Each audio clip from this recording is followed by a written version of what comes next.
میرے چینل کے پیارے اسلامی بھائیوں، آج کی اس ویڈیو کے اندر ہم انشاءاللہ عز و جل نماز جنازہ کا مکمل طریقہ سیکھیں گے، جو کہ یہ ہے۔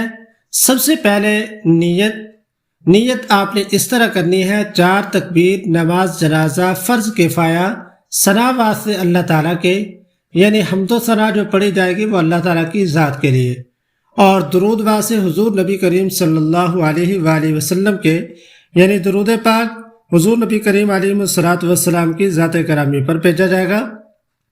اور پھر اس کے بعد آپ نے نیت کرنی ہے دعا واسطے از حاضر میت کے، یعنی دعا جو پڑھی جائے گی وہ حاضر میت کے، اور پھر اس کے بعد آپ نے کرنی ہے نیت کہ پیچھے اس امام کے اللہ اکبر۔ دوبارہ پھر نیت اچھے طریقے سے سماعت کر لیں: 4 تکبیر نماز جنازہ فرض کفایہ ثنا واسطے اللہ تعالیٰ کے، درود واسطے حضور نبی کریم علیہ السلام کے، دعا واسطے اس حاضر میت کے، پیچھے اس امام کے اللہ اکبر۔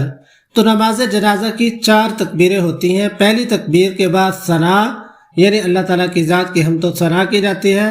دوسری تکبیر کے بعد درود پاک، اور تیسری تکبیر کے بعد دعا میت کے لیے، اور چوتھی تکبیر کے بعد سلام، السلام علیکم ورحمۃ اللہ۔ تو پہلی تکبیر کے بعد ثنا کون سی پڑھے گی؟ وہی جو نماز کے اندر ہم ثنا پڑھتے ہیں، یعنی سبحانک اللہم، اس میں ایک لفظ کا آپ نے اضافہ کرنا ہے، وجل ثناؤک۔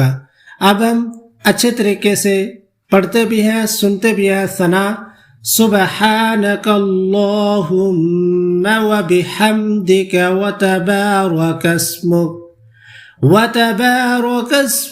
وتعالى جدك وجل ثناؤك